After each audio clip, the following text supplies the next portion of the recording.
Hello guys, अस्सलाम वालेकुम। मेरा नाम है इब्रार और कैसे हैं आप सब। उम्मीद करते हैं सब खैरियत से होंगे। तो काफ़ी दिनों बाद मैंने कहा आज एक एक्सपीरियंस रिव्यू आपके साथ शेयर करूं अपने आईफोन का। 2008 या 9 की बात है जब ये आईफोन 2G लॉन्च हुआ था। तो मैंने 2011 में बड़ी कोशिश की कि मैं 2G बाय करूं। मैंने पैसे जमा किए 15,000 रुपया। सेकेंड हैंड जाके मैंने ख़रीदना था आईफोन 2G। तो मैं मार्केट के अंदर गया हूँ और वहाँ पर जाके मैंने 15,000 रुपये का आईफोन 2G बहुत ही थकी हुई हालत में ख़रीदा। इन दी एंड मसला सारा ये आया कि घर में आया, घर वालों को दिखाया। घर वालों ने तो पहले कहा कि आप चलो ज़बरदस्त आईफोन ले लिया, लेकिन मेरा भाई एक डॉक्टर था, मतलब कि टेक्निकल डॉक्टर। उसने जब यूँ किया तो उसमें से कुछ हिलने की आवाज़ आई। कहता ये क्या लेकर आ गए। उस टाइम एकदम मैं शौक हुआ। मैं कहा यार, मैं तो उधर देखा तो बिल्कुल सही था, लेकिन उसने कहा ये क्या थकी हुई हालत का लेके आया, क्योंकि उसकी एल्यूमिनियम बॉडी आती थी बैक साइड पे, नीचे से प्लास्टिक होता था जो कि फुल स्क्रैचेस से और डेंट से भरा हुआ था। खैर मैं अगले दिन दुकान वाले के पास ले गया और उसको जाके मैंने कहा कि यार इस तरह इसमें से आवाज़ आ रही है। उसने एक डेंट अपना ही निकाल के कहा ये आपने गिराया। एक रात के अंदर उसने मेरे पे इल्ज़ाम भी लगा दिया और मैं कुछ कहने लायक नहीं रहा। खैर बहुत बहस करने के बाद उसने उसी टाइम 2,000 रुपये की कटौती करके मुझे 13,000 रुपये वापस किया। देन मैं नोकिया के ऊपर वापस आ गया और मैं नोकिया ही चुपचाप यूज़ करता रहा। और 2022 में अब मैंने आईफोन 13 प्रो मैक्स लेटेस्ट वाला ख़रीदा है। इसकी ख़रीदने की रीज़न क्या हुई है, क्यों मुझे ये मेरा S10 5G तंग कर रहा था, क्यों मैंने चेंज किया, क्या ये मुझे तंग कर रहा था, क्या ये स्लो हो गया था, क्या सीन है, सब कुछ मैं आपको आज एक्सप्लेन करूँगा। तो सीन ऐसा है कि सबसे पहली बात तो ये है कि आईफोन मैं घर लेकर आया हूँ। सबसे पहले तो किसी ने यकीन नहीं किया कि तूने आईफोन ले लिया, तेरी शक्ल नहीं है आईफोन लेने वाली। मैंने कहा यार मेरा अपना ही है तो क्यों टेंशन ले रहे हो। खैर मैंने ये बाय किया और मैंने घर वालों को दिखाया। घर वालों के रिएक्शन इस तरह थे। मेरे कज़न्स के स्टोरीज़ चेक करें। कज़न मुझे टिकटॉक से एक वीडियो बना के सेंड कर रहे हैं। ये ज़रा वीडियो मुलाहिज़ा फरमाएं। मुसलियां ने 13 प्रो मैक्स लिया तरा कैमरा वाला जेड़ा बहुत चंगा है, बहुत सोहना है, बहुत वड्डा है, बहुत लंबा है, जेड़ा कहे कोई नहीं। अगर बहुत ज्यादा अगर थाडे कोले 13 प्रो मैक्स तो ड्यूट करके दिखाओ। जिस तरह की अभी आपने वीडियो देखी, इस तरह की मुझे वीडियोस आने लग गई। मुझे फयाज मुसल्ली कहने लगे यार क्या सीन है यार, कसम से एक गरीब बंदे के पास आईफोन आ जाए तो ये क्या सीन हो जाता है। खैर कोई चक्कर नहीं। वहाँ पे मैंने इस सबसे पहले बात तो ये है कि OS से डिफरेंट OS है। मैं एंड्रॉयड कोई 2013 से यूज़ करता आ रहा हूँ और 2022 तक मैं यूज़ करता रहा हूँ। मैं उसका बिल्कुल ज़बरदस्त फ़ैन रहा हूँ। जब मैं इस OS पे आया हूँ तो मुझे काफ़ी ज़्यादा मुश्किलात पैदा हुई, बिकॉज़ के इसके अंदर बहुत सी रिस्ट्रिक्शंस हैं। मतलब कि कुछ भी आप इसके अंदर एज एच ओपन सोर्स कर नहीं सकते। मैंने सिर्फ लिया इस कैमरे की वजह से था, ठीक है, और कैमरे वाकई इसके बहुत मज़े के हैं। नो डाउट अगर आप सैमसंग से शिफ्ट होते हैं तो आपको फ़र्क फ़ील होता है।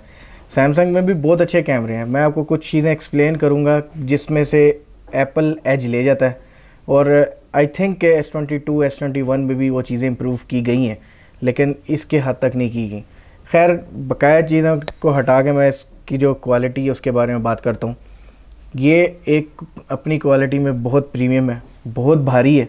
मुझे मोबाइल यूज़ करना बहुत ज़्यादा, मतलब मैं बहुत ज़्यादा यूज़ करता हूँ, बहुत टाइम यूज़ करता हूँ, तो मेरा हाथ तकरीबन थक जाता है। इतना वज़नी मोबाइल है ये।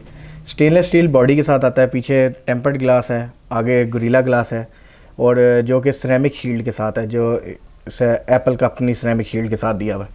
और ये कहते हैं वर्ल्ड टफेस्ट स्ट्रॉन्गेस्ट ग्लास है, तो हमने अल्लाह ना करे गिरे कभी। और इसके अंदर जो चेंज मुझे अच्छी जो लगी है, जो कि पिछले आईफोन सारी जनरेशन के अंदर सबसे चीज़ ख़राब थी, वो थी इसकी बैटरी लाइफ। इसके अंदर उस चीज़ को इम्प्रूव किया गया और वाकई बहुत इम्प्रूव किया गया। इसकी बैटरी टाइम बहुत ज़्यादा, ये 2 दिन आराम से निकाल जाता है, और अगर आप दबा के यूज़ करें 10 से 12 घंटे आराम से स्क्रीन ऑन टाइम आता है इसके अंदर। तो ये काफ़ी ज़्यादा अच्छी चीज़ लगी है। सेकंड चीज़, इसके कैमरे की बात तो मैंने आपको पहले बता दी थी। बैटरी की मैं बता रहा था, बैटरी के ये बहुत ज़बरदस्त है। थर्ड जो सीन है, इसके अंदर 120 हर्ट्ज़ का डिस्प्ले दिया हुआ है। भाई ये मेरे पास सैमसंग का फ़ोन है, इसके साथ मैं मुकाबला नहीं करूँगा, क्योंकि इसका डिस्प्ले अभी भी टॉप नॉच है। इसका डिस्प्ले इतना कोई ख़ास नहीं है। OLED डिस्प्ले दिया है, ठीक है, लेकिन सुपर एमोलेड के साथ बिल्कुल भी टक्कर नहीं देता, क्योंकि सैमसंग इसी वजह से बिकता है, क्योंकि उसकी क्लास है। काफ़ी लड़कों को मैंने कहा यार इसकी क्वालिटी मज़े की नहीं लगी, उन्होंने कहा भाई इसके अंदर ट्रू टोन है, ये है वो है। भाई जो भी है, सैमसंग जो अपने कलर देता है वो बेस्ट है, लेकिन लोग कहते हैं कि इसके नेचुरल कलर हैं तो इसलिए ये ज़्यादा मज़े का। आपका क्या ओपिनियन है, आप मुझे बताएं। सबसे जो मुझे एक सैमसंग इस पे आने के बाद मुझे जो चीज़ तंग की हुई ये नॉच है, बहुत अजीब सी नॉच है।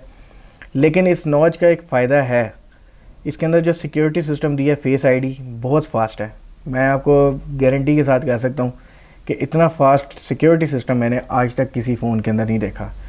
ये फ़ोन मैं यूज़ कर रहा हूँ, इन डिस्प्ले फिंगरप्रिंट स्कैनर है। कभी कभार हाथ में पसीना हो या पानी आया हो तो वो काम नहीं करता, लेकिन ये आपके कोई भी सिचुएशन हो, फुल अंधेरा हो, रोशनी हो, धूप की रिफ्लेक्शन पड़ रही हो, ये दस्ती ऑन होता है भाई, दस्ती अनलॉक होता है। तो ये चीज़ काफ़ी अच्छी चीज़ है इसके अंदर। प्रोसेसर ऑब्वियसली बहुत ज़बरदस्त दिया है, लेकिन इसको हम फुल यूटिलाइज़ मतलब कि फुल इसकी पावर ले नहीं सकते। कोई भी इसके अंदर ऐसी चीज़ नहीं है कि हम इसके फुल एंजॉय कर सकें। एंड्रॉयड में आपको जो प्रोसेसर दिया जाता था उसका फुल टाइम गर्म हो जाता था फ़ोन, और उसका हम फुल एंजॉय करते थे। लेकिन इसके अंदर ऐसा कुछ नहीं है, फ़ोन भी गर्म नहीं होता।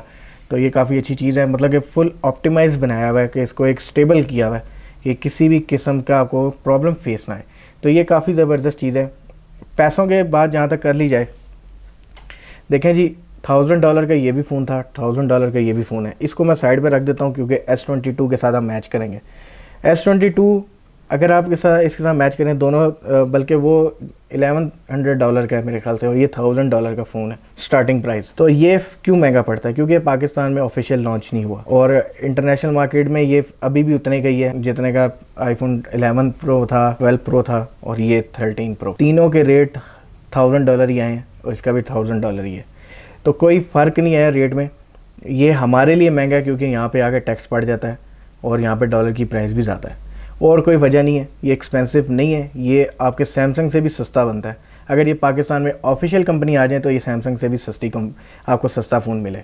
तो ये ऑफिशियल नहीं है, इस वजह से हम इस चीज़ का फ़ायदा नहीं उठा सकते। तो बकाया ये है कि सेलिब्रिटीज़ क्यों रखती हैं इसको भाई? इसके अंदर जो एप्लीकेशंस हैं, कैमरा ऑप्टिमाइज, हर चीज़ जो है ना एक स्टेबल है, आपको कहीं भी लैग फील नहीं होता। फ्लूइड एक्सपीरियंस अगर आपने लेना है तो आईफोन वाकई बहुत लीड ले जाता है इस चीज़ में। एंड्रॉयड में ओपन सोर्स है, ठीक है, आप हर चीज़ कर सकते हैं। उसकी वीडियोस आप कंप्यूटर में डालें, निकालें, डाउनलोड करें, यूट्यूब से डाउनलोड करें, कुछ भी करें, सब कुछ होता है। लेकिन इसके अंदर एज सच कोई ऐसा फंक्शन नहीं है। तो आप लिमिट रहेगी, आपके पास ऑप्शन आएंगी, 3 ऑप्शन आएंगी गिन के, तो आप उसके साथ कोई इतना इन्जॉय नहीं कर सकते। तो बकाया ओवरऑल अगर मैंने इसको इस्तेमाल करने का जो मज़ा है ना, मैं आपको छोटी सी मिसाल दे देता हूँ कि अगर आप कैमरा यूज़ करते हैं, व्हाट्सएप का हो गया, इंस्टाग्राम का हो गया, या फिर फेसबुक का हो गया, इस तरह की 3 ऐप ही ज़्यादा यूज़ की जाती हैं। तो अगर आप इनका कैमरा यूज़ करते हैं सैमसंग या किसी और फ़ोन के अंदर, तो आपको वो स्क्रीन मिरर दे देता है एक, ठीक है ना, वो मेन कैमरा इस्तेमाल नहीं होता। वो स्क्रीन मिरर का नुकसान ये है कि बस आपको एक इमेज दिख रही है तो आप कैप्चर करेंगे, वो थकी सी क्वालिटी की आपको स्क्रीन शॉट ही एक किस्म का अगले को सेंड कर देता है। स्क्रीन शॉट की वीडियो ही, स्क्रीन रिकॉर्डिंग ही आपको आगे सेंड होगी। जबकि आईफोन में ये है कि इसका मेन कैमरा ऑन होता है, प्रॉपर ऑन होता है, और उसी से आप इसकी स्टेबलाइजेशन का भी इंजॉय कर सकते हैं, और उसके बाद आप इसके जो भी इसके कलर है, डेप्थ है, सब कुछ इंजॉय कर सकते हैं आप किसी भी ऐप के अंदर हो। इसलिए ये ज़्यादा बिकता है। मेरा क्या ओपिनियन है इस बारे में, देखें जी, अगर आप यूज़ कर रहे हैं एंड्रॉयड तो कोई ज़रूरत नहीं है इसके ऊपर आने की, और क्योंकि ये बहुत लिमिटेड फ़ोन है। ये वाकई शो ऑफ एक सीन है, इसके अंदर शो ऑफ बहुत है, और मैंने इसलिए ये बहुत ही छुपा छुपा सा कवर लिया। मैं ज़्यादा शो ऑफ नहीं करता चीज़, क्योंकि मैंने लिया ये कैमरा की वजह से। समटाइम्स मुझे जाना पड़ता है ऑक्शन वगैरह पे, तो इस तरह की जगह पे जाना पड़ता है, वहाँ पे मुझे ये फ़ोन निकालने में कोई दिक्कत नहीं होती। जबकि मेरे पास कैमरा वगैरह हो तो वो जब्त कर लेते हैं सबसे पहले, वो अंदर अलाउ ही नहीं करते। तो ये मोबाइल इसलिए ये चीज़ ली है कि इसके अंदर 3 कैमरे हैं, और बेस्ट कैमरे दिए हैं। तो फ़र्क क्या आ जाता है? इसके अंदर जो मेन कैमरा है सेम सेंसर है, कोई 19-20 का फ़र्क है सैमसंग के रिज़ल्ट में भी। लेकिन फ़र्क कहाँ पे आता है? फ़र्क ये आ जाता है कि इसके अंदर आपको सेंसर शिफ्ट कैमरा दिया हुआ है। आम तौर पे ऑप्टिकल सेंसर होता है कैमरे के, मोबाइल्स के अंदर ऑप्टिकल में होता है कि आपका जी ये बाय लेंस लगे, ये हिलते हैं, मतलब आपको स्टेबलाइजेशन में काम आते हैं। लेकिन इसके अंदर पूरा का पूरा सेंसर मूव करता है, जो कि बेटर है वीडियोज़ एंड फ़ोटोज़ के लिए। तो ये चीज़ें थोड़ी बहुत अगर आप टेक्निकली समझें तो ये वैल्यू फॉर मनी बनता है फ़ोन। और जहाँ तक बात आ जाती है फ़ास्ट चार्जिंग की, फ़ास्ट चार्जिंग करता है लेकिन लिखा नहीं आता, तो इसलिए पता नहीं लगता कि कौन सा चार्जर कंपैटिबल है कि नहीं। अब इसका अपना चार्जर 5,000 रुपये का मिल रहा है, मैंने अभी तक ख़रीदा नहीं, ठीक है, क्योंकि सारे पैसे इधर लग गए और अब अपनी जेब में कृपया भी नहीं है। तो मैं आजकल अपने लैपटॉप से चार्ज कर रहा हूँ, लैपटॉप भी फास्ट चार्जिंग कर देता है, लेकिन फ़ोन हॉट नहीं होता, ये अच्छी बात ही है। तो यही चीज़ को नोटिस करना पड़ता है। इंशाल्लाह आगे इसमें रमज़ान गुजरे तो मैं सिनेमैटिक्स वीडियोस पोस्ट करूँगा, क्योंकि अभी रमज़ान की वजह से मैं चीज़ें पोस्ट नहीं कर रहा, तो थोड़ा सा गुनाहों से बचे नहीं तो ज़्यादा बेहतर है। और आप लोगों को बताएं, आप लोगों में से कौन आईफोन यूज़र है। और मैंने काफ़ी चीज़ें इसमें सर्च कर ली हैं, काफ़ी चीज़ें सीख ली हैं खुद ब खुद, लोगों से भी पूछता रहूँ साथ साथ। हालांकि मैंने एक वीडियो पोस्ट की थी कि यार मैंने इस पर कुछ चीज़ें इन्फॉर्मेशन लेनी, लेकिन मैंने किसी से इन्फॉर्मेशन नहीं ली, दोस्त यार हैं बस उनसे हल्का फुल्का पूछ लिया, तो ये मेरे लिए बेस्ट रहता है। तो आई थिंक ये एक वैल्यू फॉर मनी चीज़ बनती है। और सिर्फ इसका एक्सपेंसिव होने का मकसद ये है कि मैं आपको दोबारा बता चुका हूँ, ये एक्सपेंसिव नहीं है, ये एक लग्जरी ब्रांड है, लेकिन ये एक्सपेंसिव नहीं है। आपके सैमसंग से $100 सस्ता है, ये 100 पाउंड सस्ता होगा ये, लेकिन ये लग्जरी नहीं है। लग्जरी वहाँ पे बनता है कि पाकिस्तान में नहीं है, इस पर हमें टैक्स देना पड़ता है, इस वजह से ये हमें बहुत महंगा पड़ जाता है। डॉलर का रेट आपको पता ही है। जहाँ तक आपको पता है कि 2.5 लाख रुपए में आपको S22 मिल रहा है, साथ में आपको गिफ्ट भी मिल रहे हैं, वो एयरबड्स भी दे रहे हैं, अपने बहुत कुछ दे रहे हैं, साथ चार्जर भी दे देते हैं। जबकि ये आप टैक्स के साथ लें तो ये आपको 3 लाख तक का पड़ता है। तो आपको अंदाज़ा खुद ही हो जाएगा कि कितना टैक्स में फ़र्क आ गया, कि कंपनी का पाकिस्तान में होना कितना ज़रूरी है।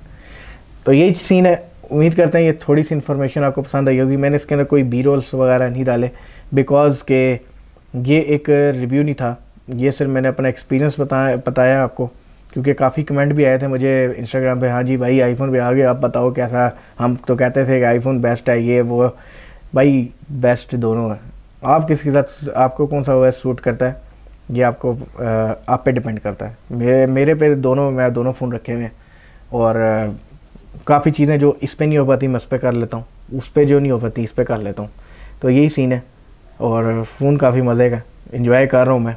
सबसे मज़े की बात है इसकी बैटरी लाइफ, जो फ़ोन के अंदर जिस फ़ोन की अच्छी बैटरी टाइमिंग है, मैं उसी को थम्स अप कहूँगा।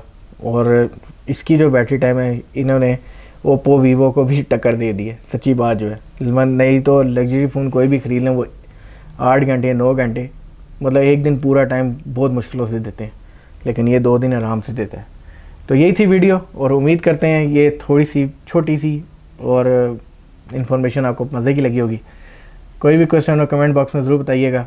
और चार्जर मुझे ओरिजिनल चाहिए, अगर आपने वीडियो यहाँ तक देख लिया तो मुझे ओरिजिनल चार्जर का बता देना, मैंने बाय करना है। मुझे कोई जगह नहीं मिल रही, जहाँ भी जाता हूँ वहाँ पे मुझे कोई ना कोई कॉपी का वो शक पड़ जाता है कि ये कॉपी है, तो इसलिए मैं बाय नहीं कर रहा अभी तक। तो अपने भाई को दीजिएगा इजाज़त। फ़ी अमान अल्लाह, अल्लाह हाफ़िज़।